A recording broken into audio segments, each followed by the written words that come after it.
ಮೇಷರಾಶಿ ವೀಕ್ಷಕರಿಗೆಲ್ಲ ಸ್ವಾಗತ. ಸ್ನೇಹಿತರೆ, ಈಗಾಗಲೇ ನಿಮಗೆ ಗೊತ್ತು, ನಿಮ್ಮ ಒಂದು ಜನ್ಮರಾಶಿಯಿಂದ ಗುರು 4ನೇ ಮನೆಯಲ್ಲಿ ಚತುರ್ಥ ಸ್ಥಾನದಲ್ಲಿ ಸಂಚಾರವನ್ನ ಮಾಡ್ತಾ ಇದ್ದಾರೆ. ಅರ್ಧಾಷ್ಟಮ ಗುರು ಅಂತ ನಾವು ಕರಿತೀವಿ. ಈಗ ಗುರು ಇದೇ ಆಗಸ್ಟ್ 19ನೇ ತಾರೀಕು ಗುರು ತನ್ನ ನಕ್ಷತ್ರವನ್ನ ಬದಲಾವಣೆ ಮಾಡ್ಕೊಳ್ತಾ ಇದ್ದಾರೆ. ಇಷ್ಟು ದಿನ ಪುಷ್ಯ ನಕ್ಷತ್ರದಲ್ಲಿ ಸಂಚಾರವನ್ನ ಮಾಡ್ತಾ ಇದ್ರು. ಇದೇ ಆಗಸ್ಟ್ 19ನೇ ತಾರೀಕು ಗುರು ಆಶ್ಲೇಷ ನಕ್ಷತ್ರಕ್ಕೆ ಪ್ರವೇಶವನ್ನು ಮಾಡ್ತಾ ಇದ್ದಾರೆ. ಆಗಸ್ಟ್ 19ನೇ ತಾರೀಕಿನಿಂದ ಅಕ್ಟೋಬರ್ 31ನೇ ತಾರೀಕಿನ ತನಕನೂ ಕೂಡ ಗುರು ಆಶ್ಲೇಷ ನಕ್ಷತ್ರದಲ್ಲಿ ಸಂಚಾರವನ್ನು ಮಾಡ್ತಾ ಇರ್ತಾರೆ. ಅಕ್ಟೋಬರ್ 31ಕ್ಕೆ ಮತ್ತೆ ಸಿಂಹರಾಶಿಗೆ ಬಂದ್ಬಿಡ್ತಾರೆ. ಈ ಏನು ಗುರು ನಕ್ಷತ್ರ ಬದಲಾವಣೆ ಆಗ್ತಾ ಇದೆ, ಆಶ್ಲೇಷ ನಕ್ಷತ್ರದಲ್ಲಿ ಏನು ಸಂಚಾರವನ್ನು ಪ್ರಾರಂಭ ಮಾಡಿಕೊಳ್ತಾ ಇದ್ದಾರೆ, ಈ ಸಂಚಾರದಿಂದ ಮೇಷರಾಶಿಯಲ್ಲಿ ಹುಟ್ಟಿರ್ತಕ್ಕಂತಹ ಅಶ್ವಿನಿ ನಕ್ಷತ್ರ, ಭರಣಿ ನಕ್ಷತ್ರ ಹಾಗೂ ಕೃತಿಕಾ ನಕ್ಷತ್ರ 1ನೇ ಪಾದದವರಿಗೆ ಈ ನಕ್ಷತ್ರ ಬದಲಾವಣೆಯಿಂದ ಏನಾದರೂ ಸ್ವಲ್ಪ ನೆಮ್ಮದಿ ಏನಾದರೂ ಸಿಗುತ್ತಾ, ಇದ್ರ ಪರಿಹಾರಗಳು ಏನು ಮಾಡ್ಕೋಬೇಕು ಅನ್ನೋದನ್ನ ನಾನು ಈ ವಿಡಿಯೋದಲ್ಲಿ ಸಂಕ್ಷಿಪ್ತವಾಗಿ ನಾನು ನಿಮಗೆ ತಿಳಿಸ್ತಾ ಹೋಗ್ತೇನೆ. ಈಗಾಗಲೇ ನಾನು ಸಾಕಷ್ಟು ವಿಡಿಯೋದಲ್ಲಿ ನಾನು ಹೇಳ್ತಾ ಬರ್ತಾ ಇದ್ದೇನೆ, ಆದರೂ ಕೂಡ ಮತ್ತೊಮ್ಮೆ ಹೇಳ್ತಾ ಇದ್ದೇನೆ. ಹೊಸಬರು ಯಾರಾದರೂ ನೋಡೋರಿದ್ರೆ ಅವ್ರಿಗೂ ಕೂಡ ಅರ್ಥ ಆಗಲಿ ಅನ್ನೋ ಉದ್ದೇಶಕ್ಕೋಸ್ಕರ. ನೋಡಿ, ನಮಗೆ ರಾಶಿ ಅಂತಂದ್ರೆ ನಾವು ಯಾವ ದಿನದಂದು ಹುಟ್ಟಿರ್ತೀವೋ, ಯಾವ ವರ್ಷ, ಯಾವ ತಿಂಗಳು, ಯಾವ ದಿನಾಂಕದಂದು ನಾವು ಹುಟ್ಟಿರ್ತೀವೋ ಆ ದಿನದಂದು ಚಂದ್ರ ಯಾವ ಮನೆಯಲ್ಲಿ ಇರ್ತಾರೋ, ಈ 12 ಮನೆಯಲ್ಲಿ ಚಂದ್ರ ಯಾವ ಮನೆಯಲ್ಲಿ ಇರ್ತಾರೋ ಅದು ನಮಗೆ ಜನ್ಮ ರಾಶಿ ಆಗುತ್ತೆ. ಇದು ನಿಮಗೆ ಜನ್ಮರಾಶಿ. ಚಂದ್ರ ಇಲ್ಲಿದ್ದಾಗ ನೀವೆಲ್ಲ ಹುಟ್ಟಿರ್ತಕ್ಕಂಥದ್ದು ಮೇಷರಾಶಿ. ಚಂದ್ರ ಅಂದ್ರೆ ಮನಸ್ಸುಕಾರಕ ಚಂದ್ರನಿಂದ ಕೆಲವೊಂದು ಗ್ರಹಗಳು ಸಂಚಾರ ಆಗ್ತಾ ಇರಬೇಕಾದ್ರೆ ಮನಸ್ಸಿನ ಮೇಲೆ ಪ್ರಭಾವ ಬೀರುತ್ತಾ ಹೋಗುತ್ತೆ.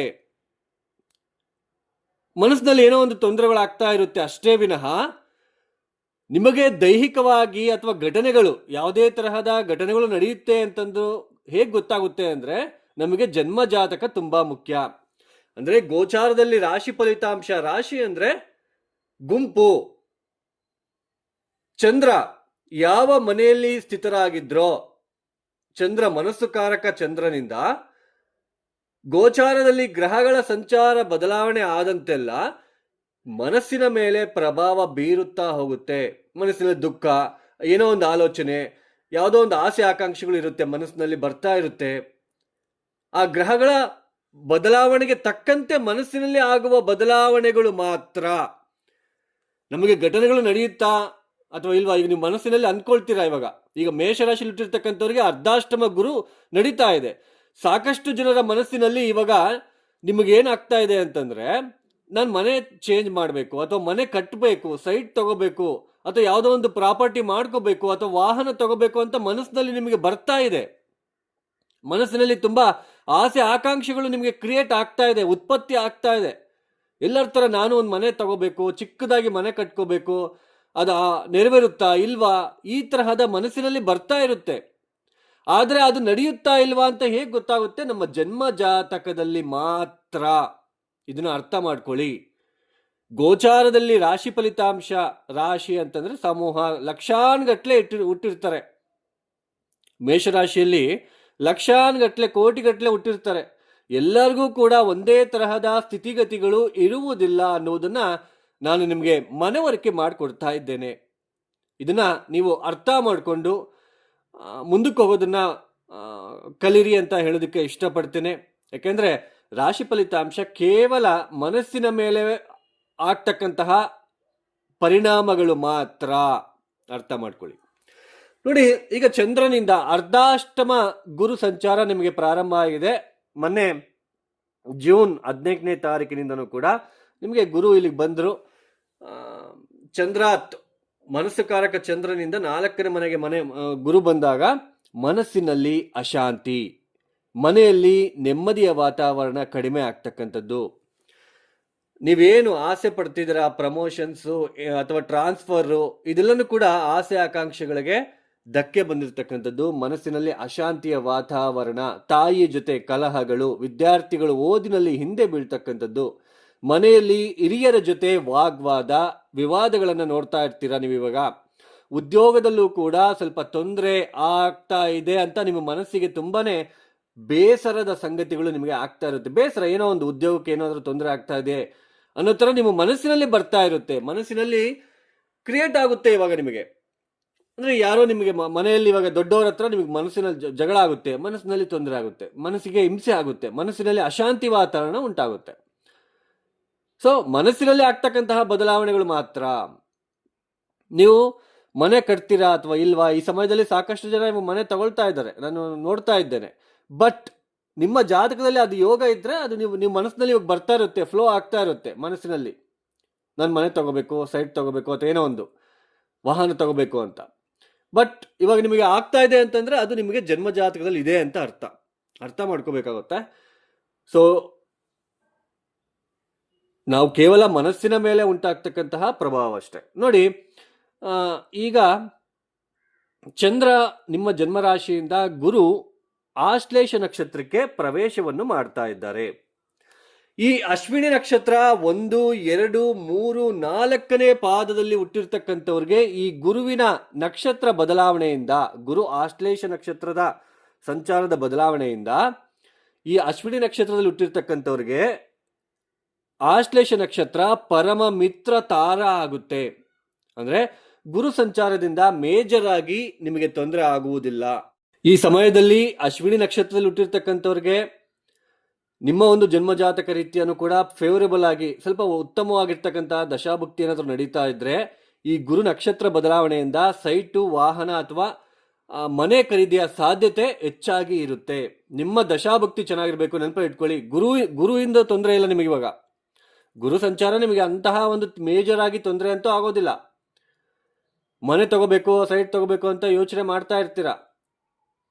ಕೆಲವರಾಗ್ಲೇ ವಿಪರೀತ ಲೋನ್ ಮಾಡಿಸಿ ಆದ್ರೂ ಸೈಟ್ ತಗೊಂಡಿರ್ತಾರೆ. ಆ ಲೋನ್ ತೀರ್ಸೋದಕ್ಕೆ ಮನಃಶಾಂತಿ ಇರೋದಿಲ್ಲ. ಏನಪ್ಪ ಹಿಂಗ್ ಮಾಡ್ಬೇಕು, ಲೋನ್ ಹೆಂಗ್ ತೀರುತ್ತೋ, ಯಾವಾಗ ತೀರುತ್ತೋ, ಮನಃಶಾಂತಿಗೆ ಇರೋಕೆ ಆಗಲ್ಲ. ಇವಾಗ ಅರ್ಥ ಮಾಡ್ಕೋಬೇಕು. ಅಂದ್ರೆ ಈ ಅಶ್ವಿನಿ ನಕ್ಷತ್ರದಲ್ಲಿ ಹುಟ್ಟಿರ್ತಕ್ಕಂಥವ್ರಿಗೆ ಗುರು ನಕ್ಷತ್ರ ಸಂಚಾರದಿಂದ ತೊಂದರೆ ಅಂತೂ ಇರೋದಿಲ್ಲ. ನೀವು ಅಂದ್ಕೊಂಡಿರೋದು ಆಗುತ್ತೆ, ಸ್ವಲ್ಪ ಆಗುವ ಸಾಧ್ಯತೆಗಳು ಕಂಡು ಬರ್ತಾ ಇರುತ್ತೆ. ಬಟ್ ಜಾತಕವನ್ನು ಕೂಡ ನಿಮಗೆ ಸಪೋರ್ಟ್ ಮಾಡಬೇಕು, ಅರ್ಥ ಮಾಡ್ಕೊಳ್ಳಿ. ಉದ್ಯೋಗದಲ್ಲಿ ಏನೋ ತೊಂದರೆಗಳಿದ್ರೆ ಅದಂತಹ ದೊಡ್ಡ ಮಟ್ಟಕ್ಕೆ ಏನು ತೊಂದರೆ, ಡ್ಯಾಮೇಜ್ ಏನು ಆಗೋದಿಲ್ಲ. ಆ ಥರ ಮೇಜರ್ ಆಗಿ ವಿವಾದಗಳು ಅಥವಾ ಕಾನ್ಫ್ಲಿಕ್ಟ್ಸು ನಿಮಗೆ ಎದುರಾಗುವುದಿಲ್ಲ, ಅದರಲ್ಲಿ ನೋ ಡೌಟ್. ಯಾಕೆಂದರೆ ನಾನು ಇದನ್ನು ತುಂಬ ಪ್ರಾಕ್ಟಿಕಲ್ ಆಗಿ ಎಲ್ಲ ನಾನು ಅರ್ಥ ಮಾಡಿಕೊಂಡೆ. ಈ ಥರ ನಂದು ರಾಶಿಗೆ ತಕ್ಕಂತೆ ಗುರು ನಕ್ಷತ್ರ ಬದಲಾವಣೆಗಳು ಆದಾಗ ಯಾವ ಥರ ಇತ್ತು ಅನ್ನೋದು ತುಂಬ ವರ್ಷಗಳಿಂದ ನಾನು ಅಧ್ಯಯನ ಮಾಡಿಕೊಂಡೆ ನಾನು ನಿಮಗೆ ಹೇಳ್ತಾ ಇರ್ತಕ್ಕಂಥದ್ದು. ಇನ್ನು ಮುಂದಿನ ಒಂದು ನಕ್ಷತ್ರ ಯಾವುದು? ಭರಣಿ ನಕ್ಷತ್ರ. ಅದಕ್ಕಿಂತ ಮೊದಲು ಈ ಅಶ್ವಿನಿ ನಕ್ಷತ್ರದವರು ಏನು ಪರಿಹಾರ ಮಾಡ್ಕೋಬೇಕು ಅಂತಂದ್ರೆ, ಗುರು ಆಶ್ಲೇಷ ನಕ್ಷತ್ರದಲ್ಲಿ ಏನು ಸಂಚಾರವನ್ನು ಪ್ರಾರಂಭ ಮಾಡ್ಕೊಳ್ತಾ ಇದ್ದಾರೆ, ಈ ಅಶ್ವಿನಿ ನಕ್ಷತ್ರದವ್ರು ಏನು ಮಾಡಬೇಕು ಅಂತಂದ್ರೆ ಮೃತ್ಯುಂಜಯ ಜಪ ಪ್ರತಿನಿತ್ಯ ಮಾಡಬೇಕು.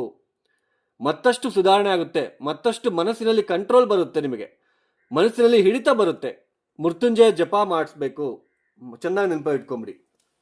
ಇನ್ನು ಭರಣಿ ನಕ್ಷತ್ರದಲ್ಲಿ ಹುಟ್ಟಿರ್ತಕ್ಕಂಥವ್ರಿಗೆ ಈ ಆಶ್ಲೇಷ ನಕ್ಷತ್ರದ ಗುರು ಸಂಚಾರದ ಪ್ರಭಾವ ಹೇಗಿರುತ್ತೆ ಅಂತಂದ್ರೆ, ಈ ಭರಣಿ ನಕ್ಷತ್ರದವರಿಗೆ ಆಶ್ಲೇಷ ನಕ್ಷತ್ರ ಅಂತಕ್ಕಂಥದ್ದು ಮಿತ್ರ ತಾರ ಆಗುತ್ತೆ.